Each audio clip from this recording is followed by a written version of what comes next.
Morning बच्चों, जैसे कि अपना फर्स्ट चैप्टर चल रहा था, लगभग पूरा हो गया था। उसमें से एक टॉपिक्स और रह गया था। नेक्स्ट में अपन ने पढ़ लिया था, फर्स्ट चैप्टर कंप्लीट हो गया था। सिर्फ भौतिक भूगोल के महत्वों के बारे में और चर्चा करना था। आपने पढ़ लिया होगा फर्स्ट चैप्टर से अपन ने भौतिक भूगोल क्या है, भौतिक भूगोल की शाखाएं, कुछ मानव भूगोल, कुछ जैव भूगोलों की चर्चा की थी। यहाँ तक आपने पढ़ लिया होगा और आशा करता हूँ आपको समझ में आ भी गया होगा। आज जो अपन चर्चा करेंगे वो टॉपिक रहेगा अपना भौतिक भूगोल का महत्व।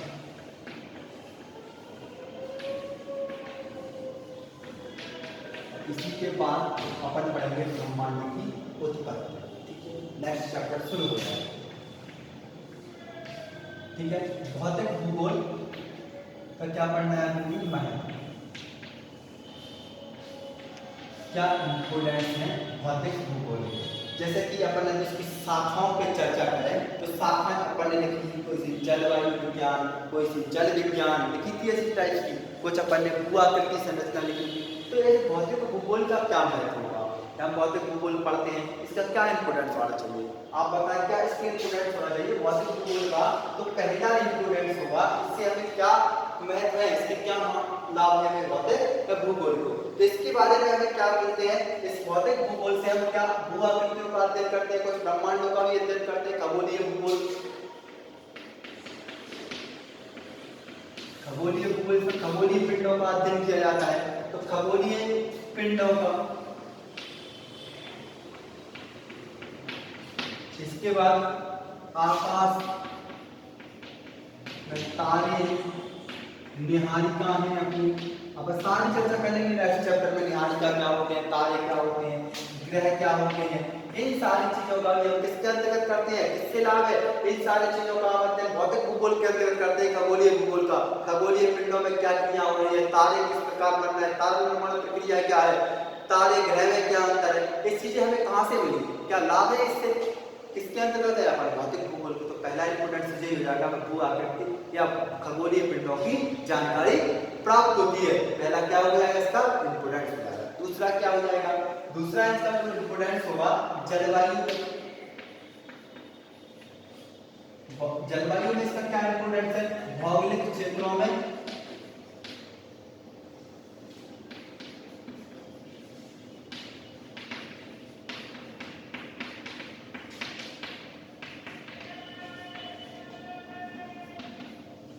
जीव जंतु के परस्पर क्या है, जलवायु महत्वपूर्ण होती है। क्या होती है? महत्वपूर्ण होती है। जीव जंतुओं में जलवायु का फैक्टर बहुत महत्वपूर्ण होता है। ये सारे इन दोनों में, जीव जंतुओं में या पर्यावरण और जैव जंतुओं में जलवायु के क्या कारण है, इनके सारी चीजों का अध्ययन हम इसमें करते हैं। क्या परस्पर संबंध है या किससे अध्ययन करके लाते हैं भौतिक भूगोल से। जैसे क्या हो जाएगा इसका इंपोर्टेंस हो जाएगा, भौतिक भूगोल का लाभ हो जाएगा, जलवायु को जानने में हमारे सहायक करती है। अगला क्या हो जाएगा? पृथ्वी के प्राकृतिक तत्वों का अध्ययन भी इसी के अंतर्गत करते हैं।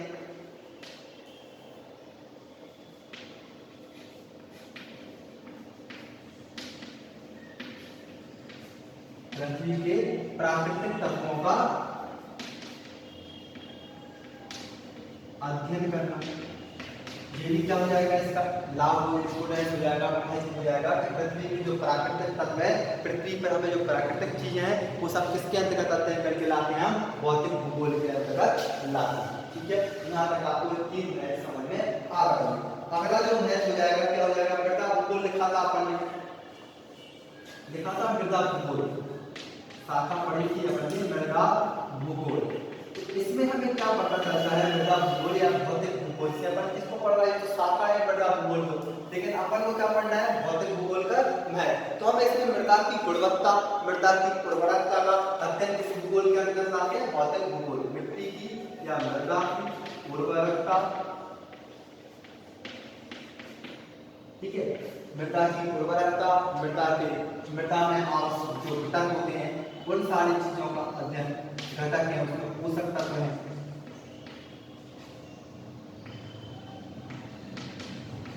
इन सब चीजों का अध्ययन हम मृदा विज्ञान के अंतर्गत करते हैं। जैसे किसके अंतर्गत आती है? भौतिक भूगोल के अंतर्गत। ये भी क्या हो जाएगा? इसका महत्व हो जाएगा भौतिक भूगोल का अगला महत्व क्या हो जाएगा? मृदा की गुणवत्ता, मृदा में आवश्यक पाए जाने वाले घटक एवं उनके पोषक तत्वों का भी हम अध्ययन करते हैं। किसके अंतर्गत? भौतिक भूगोल के अंतर्गत। तो ये आपको 4 क्या होगा इसके महत्व। ठीक है, अगला एक महत्व और भी अपने हिसाब से लिख लो। कैसे अपन ने जैव भूगोल लिखा था, वनस्पति और जंतुओं में लिखा था जैव भूगोल। जैव भूगोल में अपन ने पढ़े थे वनस्पति, बॉटनी और जूलॉजी। तो इन दोनों में जंतु और पादपों में आपसी क्या संबंध है? ठीक है, कि एक दूसरे पर पारस्परिक संबंध है, एक दूसरे पर किस प्रकार निर्भर है, ये हम सब किस पे लेके आते हैं? अपना भूगोल के अंतर्गत ही जाते हैं, भौतिक भूगोल के अंतर्गत ही चर्चा करते हैं। या पर्यावरणीय परिस्थितियों की, पर्यावरण जो परिस्थितियां होती हैं वो जीव और जंतुओं पर, पादप और जंतुओं पर किस प्रकार अनुकूलित होती हैं, ये हम किसके अंतर्गत करते हैं? अपना भौतिक भूगोल के अंतर्गत करते हैं। ये महत्व आप ध्यान रखना। भौतिक जो शाखाएं पढ़ी थी वही अपन ने उसमें क्या कन्वर्ट की है? महत्वों की चर्चा की है। अच्छा है टॉपिक भौतिक भूगोल का महत्व। पूछा जा सकता है एग्जाम पेपर में कि भौतिक भूगोल की कोई 4 महत्व लिखिए, तो आपके ये सामने 4 में दिख रहा है।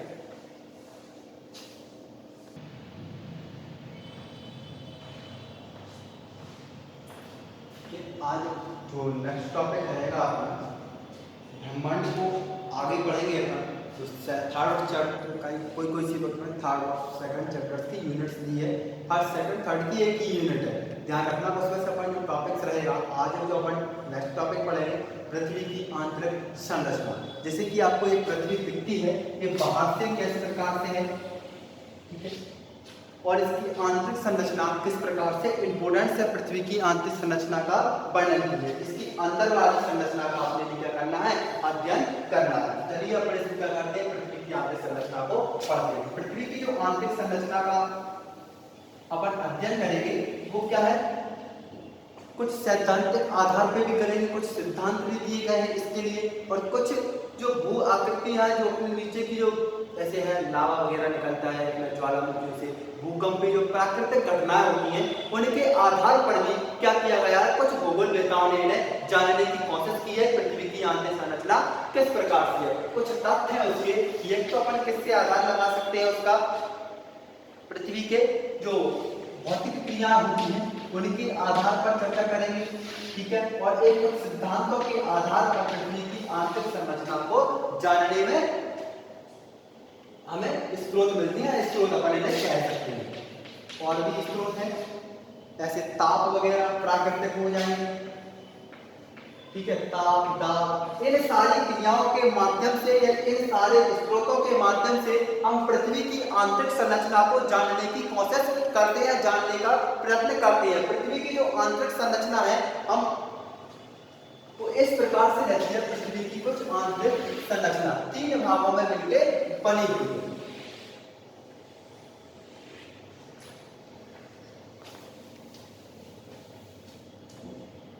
यहाँ अपन कुछ उसकी आंतरिक संरचना का डायग्राम बनाना है।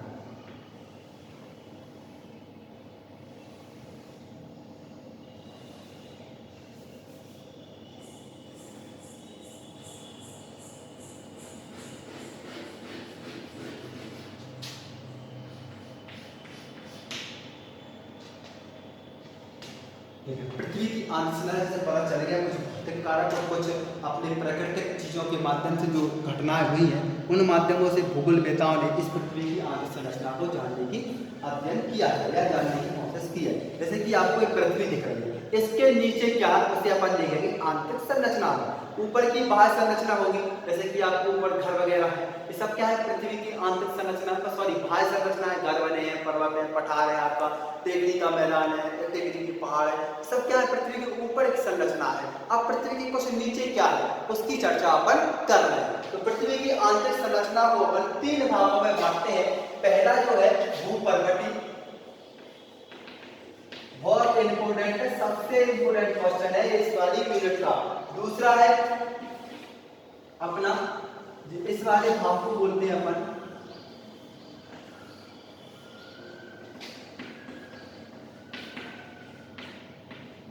तीसरा है क्रू, ठीक है। इन तीन चीजों से मिलकर बनी है अपनी पृथ्वी की आंतरिक संरचना। ठीक है, पृथ्वी की आंतरिक संरचना को जानने के क्या है, तीन क्षेत्र हैं।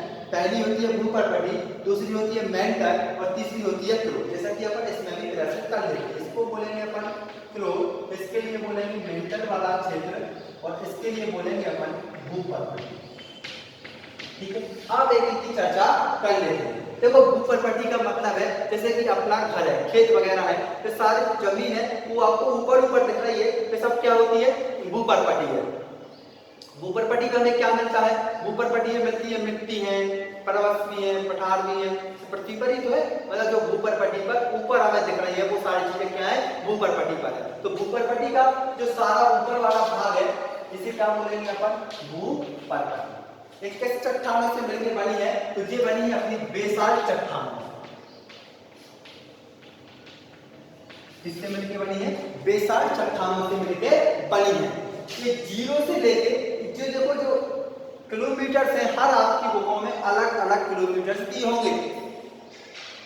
ये क्या आपने बोला कि सैद्धांतिक है, कुछ सिद्धांतों के आधार पर पृथ्वी की आंतरिक संरचना का जानने के स्रोत है, और कुछ क्या है अपने जैसे भूकंप वगैरह आता है, ज्वालामुखी है, जो भौतिक क्रिया होती है, ताप दाब, इनके माध्यम से जानने की कोशिश की है। तो हर जो भूगोलवेता है इनको किलोमीटर या जो स्ट्रक्चर्स है उसमें असहमति है। ठीक है, किलोमीटरों में आप इसको ध्यान रखें। जो कुछ इस टाइप से है, 0 से लेके 29 किलोमीटर तक का क्षेत्र, सपोज करो ये है पृथ्वी। ठीक है, इससे आप 29 किलोमीटर तक जाओगे, 0 से लेके 29 किलोमीटर तक का ये क्षेत्र जो कहलाएगा वो कहलाता है अपना भूपर्पटी। यहां अपन लिखते चल रहे हैं, क्या पढ़ रहे हैं अपन पहले, भूपर्पटी कितने से है, 0 से लेके 29 किलोमीटर तक का क्षेत्र क्या कहलाएगा अपना, भूपर्पटी। किससे मिलकर बना है, तो बेसाल्ट चट्टानों से मिलकर बना है। ठीक है, अब बेसाल्ट चट्टानों से अपन मिट्टी पड़ेगा तो बेसाल्ट चट्टानों से काली मिट्टी का निर्माण भी होगा। तीसरी बात क्या है इसमें, जो इस पर जीवन संभव है भूपर्पटी पर, तो इस पर जीवन संभव है। जीवन के लिए क्या हुआ, ऑक्सीजन सबसे ज्यादा होगी, सिलिका है, एल्यूमिनियम है। तो ध्यान रखें भूपर्पटी पर तत्व उपस्थित होते हैं वो ऑक्सीजन, ठीक है, आपको सभी चीजें याद नहीं होंगी, ऑक्सीजन, ठीक है, सिलिका, एल्यूमिनियम। ठीक है, ये कितने परसेंट होता है, इसको ध्यान रखें, 27.72% होता है। ऑक्सीजन 46.8% होता है और एल्यूमिनियम 13% के समथिंग होता है। ये तीनों चीजें कहां उपस्थित होती है, अपने भूपर्पटी पर। तो सबसे ज्यादा क्या होती है, ऑक्सीजन, दूसरे नंबर पर सिलिका, तीसरे नंबर पर एल्यूमिनियम जैसी धातु है या तत्व उपस्थित होते हैं। तीसरी बात क्या करते हैं, ये तो क्या हो गया भूपर्पटी पर। लेकिन यदि आपसे पूछे जीवन में सबसे ज्यादा ऑक्सीजन कहां होती है, पृथ्वी के ऊपर, वो कितनी होगी, 65%। वो अभी अपन चर्चा कर लेंगे, आगे इतना चर्चा देखो। इस पे क्या तीन तक तो उपस्थित होगा, किलोमीटर भी हो गया इसमें। इससे क्या है, जीवन भी संभव है, ये हो जाएगा। आप कुछ क्षेत्रफल भी घेरे होगा, तो जितने जो क्षेत्रफल घेरे हैं उस क्षेत्रफल में कितने परसेंट है वो भी होना चाहिए। इसका फिर क्या है, औसत घनत्व क्या है इसका, भूपर्पटी का। देखो इसका औसत जो घनत्व है,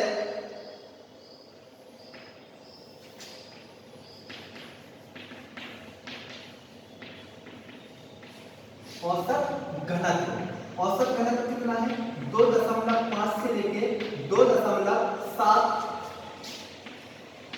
ग्राम प्रति घन सेंटीमीटर। क्या है इसका औसत घनत्व है इसका, इस वाले की चर्चा कर रहे हैं। अब बात कर लेते हैं एरिया कितने घेरे हुए हैं या फिर क्षेत्रफल कितना है। तो क्षेत्रफल यदि पूरी पृथ्वी 100% आंतरिक संरचना है तो उसमें से कितने परसेंट घेरे थे, 0.5% क्षेत्रफल को घेरे हुए। कौन सा वाला, जी अपना भूपर्पटी। एक बार और फटाफट रिवाइज करो, भूपर्पटी पृथ्वी के सबसे ऊपर वाले भाग को भूपर्पटी बोलते हैं। ये बेसाल्ट चट्टानों से मिलकर बनी होती है। पहला। दूसरा, इसकी क्या है, 0 से लेके 29 किलोमीटर तक का क्षेत्र क्या कहलाता है, भूपर्वती। ये इसका औसत घनत्व कितना है, 2.5 से लेके 2.7 ग्राम प्रति घन सेंटीमीटर। इतना समझ में आ गया। तीसरी चीज क्या है, इस पे कौन कौन से तत्व उपस्थित होते हैं, तो ऑक्सीजन, सिलिका, एल्यूमिनियम। परसेंटेज यदि आपसे याद नहीं हो तो आप इन 3 चीजों को ध्यान रख लेना, एल्यूमिनियम, सिलिका और ऑक्सीजन, ये 3 चीजें क्या होती है, इसके तत्व उपस्थित होते हैं। अब बात कर लेते हैं पूरे क्षेत्रफल कितने घेरे हुए हैं। तो जो क्षेत्रफल जो घेरे हुए हैं वो 0.5% क्षेत्रफल को घेरे हुए हैं। 0.5% क्षेत्रफल को घेरे। औसत घनत्व कितना हो जाएगा, 2.5 से लेकर 2.7 तक। अब भूपर्वती पर आपको कोई डाउट नहीं होगा, आशा करता हूँ आपको भूपर्वती समझ में आ गई होगी। अब बात करते हैं अपन मिडिल वाले भाग की या फिर मेंटल वाले भाग की, जहां समझने की कोशिश कीजिएगा।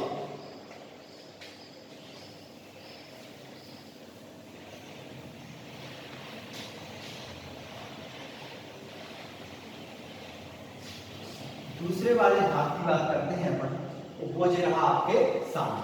ये देखो 29 किलोमीटर से लेके चलता है अपना 2900 किलोमीटर तक, ठीक है। ये वाला भाग कहलाता है मेंटल। ये 2 भागों से मिलके बना होता है। इसके पहले से 2 भाग बना लेते हैं, सियाल, सीमा।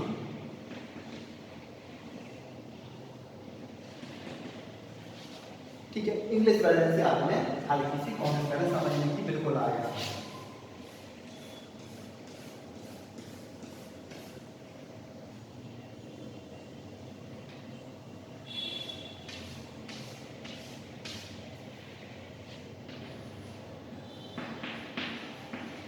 अब समझ दिख रहा होगा, सीमा और सियाल, ठीक है। ये 2 भागों से मिलकर बना है। पहला क्या है, सियाल, और दूसरा है सीमा। अब ये क्या होते हैं, इनका आप वर्जन ध्यान रखो। देखो 2 शब्द दिख रहा है इसमें हमें। मेंटल जो होता है 2 भागों से मिलकर बना होता है। पहला क्या है, सियाल और सीमा। सियाल क्या होगा और सीमा क्या होगा, SI का मतलब है सिलिका, SI का मतलब क्या है, सिलिका। एयर का मतलब है एल्यूमिनियम।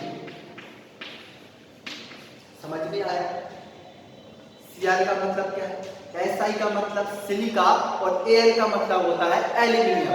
जो मेंटल होता है 2 भागों से मिलकर बना होता है। मिडिल वाला भाग जो दिख रहा है आपको, ये 29 किलोमीटर से लेकर 2900 किलोमीटर तक का नीचे का क्षेत्र होता है। SI का मतलब सिलिका और एयर का मतलब एल्यूमिनियम। ऐसे नीचे में देख लें, इसमें क्या, सिलिका, मैग्नीशियम। यहां तक आपको समझ में आ गया। इसमें क्या हो जाएगा अपना, वही सिलिका और क्या हो जाएगा यहां से, मैग्नीशियम, ठीक है। जैसे धातुओं से मिलके बना होता है, कौन सा, मेंटल। दोबारा सुने, मेंटल बीच जो वाला भाग होता है 2 चीजों से मिलकर बना होता है, सिलिका, एल्यूमिनियम। सिलिका, सॉरी हाँ, पहला क्या है, सियाल और सीमा से, सॉरी कितने भागों से मिलकर बना होता है, 2 से, सियाल और सीमा। सियाल का मतलब होता है सिलिका, एल्यूमिनियम। सीमा का मतलब होता है सिलिका, मैग्नीशियम। यहां तक आपको समझ जैसी धातुओं से मिलकर बना होता है। यहां तक अपने धातुओं की चर्चा करनी है। अब इस सियाल और सीमा का मतलब समझना, SI का मतलब सिलिका और एयर का मतलब एल्यूमिनियम। अगली बात कर लेते हैं कि कितने क्षेत्रफल को घेरे हुए हैं।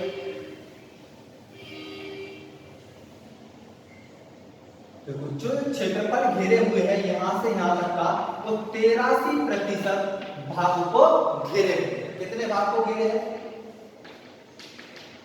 83% भाग को। यदि पृथ्वी 100 है, 100% क्षेत्रफल है पृथ्वी का, तो उसमें से आंतरिक संरचना में कितना, 83% भाग क्या कहलाएगा, मेंटल। यहां तक आपको समझ में आ गया। अब बात करते हैं अपन इसके औसत घनत्व की।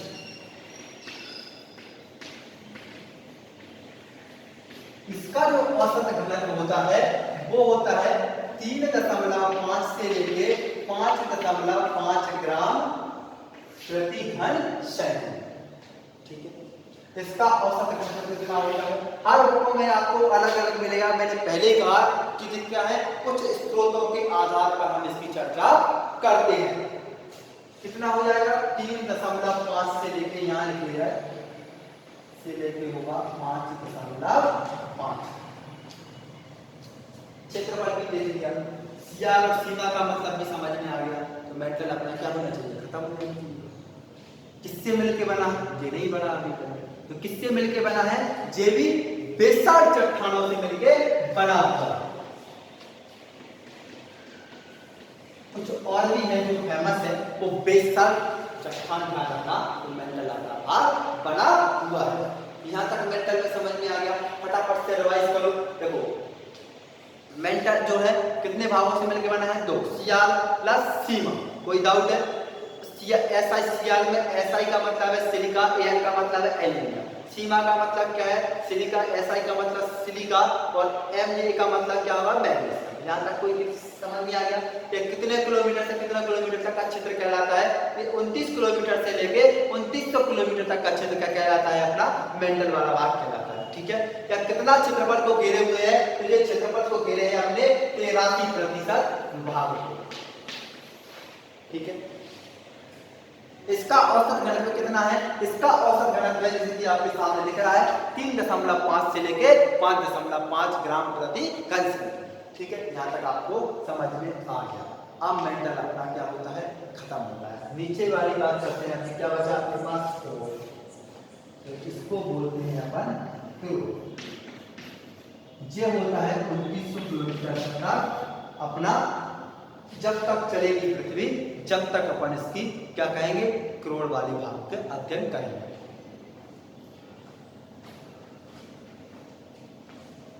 ठीक है, क्रोड़ के बाद क्रोड़ की कुछ बात कहानी देख लेते हैं। क्रोड़ किससे मिलके बना है? तो इसे बोलते हैं दूसरे नेफे, NiFe। ठीक, लिखना उसका ध्यान रखना, उसी से पूरी कहानी बन जाएगी। कितने परसेंट लोग? 13%।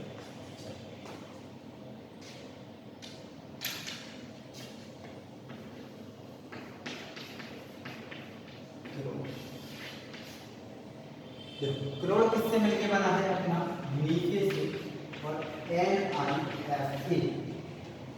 ठीक है, Ni का मतलब है निकेल, Fe का मतलब है फेरस, मतलब लोहा।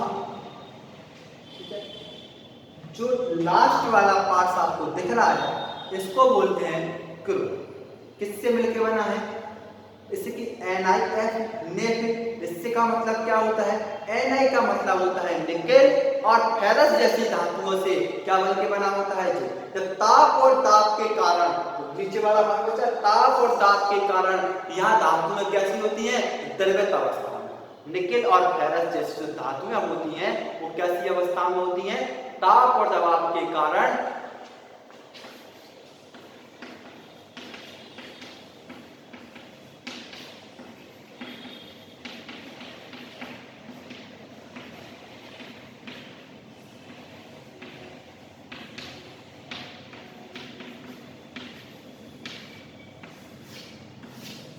द्रवित अवस्था में होती है। ठीक है, मतलब यहाँ आप जाओगे तो क्या मिलेगा अपने लिए? जो धातुएं हैं वो कैसी हैं? लिक्विड स्टेट में, तरल अवस्था में। के बाद समझ में आ गया नेफे का मतलब क्या है? निकेल और फेरस। यदि आप इसकी कहानी को समझते चलेगा तो आप इस ये वाला बहुत इंपोर्टेंट है, पृथ्वी की आंतरिक संरचना, ये क्वेश्चन आता ही आता है, ध्यान रखें इसको। और ये इनको आप यदि समझ कर लोगों को तो इसकी कहानी ऑटोमेटिक लिख लो।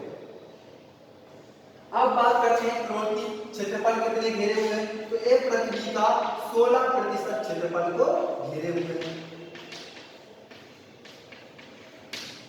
कितने को? 16% क्षेत्रफल को घेरे हुए। इसका घनत्व कितना होता है? इसका होता है 13.5 ग्राम, 5.5 से लेकर होता है 13.5 ग्राम प्रति घन सेंटीमीटर। यहाँ तक आपको समझ में आ गया। क्षेत्रफल भी देख लिया, घनत्व भी देख लिया, इसका अपन ने किससे मिलके बना है ये भी देख लिया। पृथ्वी की आंतरिक संरचना आपने कवर कर दी। अब देखिए पृथ्वी का जैसे ही आप प्रति 32 किलोमीटर की दर पर जाओगे नीचे, यदि आप यहाँ से पहुंचते चले गए, नीचे पहुंचते चले गए पृथ्वी पर और 32 किलोमीटर तक आप पहुंच जाएंगे तो आपको 1 डिग्री टेम्परेचर की वृद्धि हो जाएगी। यदि सपोज करो इस भूपर्वती पर आप खड़े हो, इससे आपका टेम्परेचर कितना है 37 डिग्री सेल्सियस है, ठीक है। तो आप इसके 32 किलोमीटर तक नीचे तक जाओगे तो आपको क्या मिल जाएगा, 37 था तो 38 डिग्री सेल्सियस हो जाएगा। और कैसे टेम्परेचर आगे पीछे मैनेज होगा, तो अपन 100 किलोमीटर पर 12 बढ़ता है, 300 किलोमीटर प्रति दर पर 3 बढ़ जाता है, कैसे बढ़ेगा जी अपन आगे आगे चर्चा कर लेंगे। यहाँ तक इसमें कोई समस्या डाउट नहीं होगा। अभी अपना इतना ही पढ़ना है अपने लिए कि पृथ्वी की आंतरिक संरचना को 3 पार्ट्स में पढ़ेंगे। पहला भूपर्वती, मेंटल और क्रोड। भूपर्वती की अपनी कहानी अपन ने जमाई हुई है, मेंटल की अपन ने कहानी पढ़ी हुई है और नेटिव की अपन ने क्या होता है न्यूक्लियर फेडर। इनका मीनिंग आप अच्छे से याद रखना, बाकी आपको कहानी और ऑटोमेटिक समझ में आ जाएगा। अब बात करने तो अलग अलग घनत्वों की चर्चा हो गई थी, लेकिन पृथ्वी का औसत घनत्व कितना है पूरे वाले भाग का, इसका 5 है, इसका कुछ और है 3.5 पड़ा, इसका अपन 13 तक खींच ले गए। तो इसका औसत जो घनत्व होता है वो कितना होता है, ये बहुत इंपोर्टेंट है, 5.5। पृथ्वी का औसत घनत्व की बात कर रहा है, उसमें एक वाले भाग की बात नहीं की, ये पूरे भाग की चर्चा कर रहा है। इस वाले भाग का औसत घनत्व कितना होता है 5.5 ग्राम प्रति घन सेंटीमीटर। यहाँ तक अपना ये क्वेश्चन क्लियर होता है, कंप्लीट होता है टॉपिक पृथ्वी की आंतरिक संरचना में। आगे हम इसका टेम्परेचर जो भी चर्चा की, वो टेम्परेचर कैसे बढ़ता है उसकी चर्चा करेंगे। इतना आप इसे नोट कर लेना, तो इनका मीनिंग लिख लेना, आपको समझ में आ जाएगा।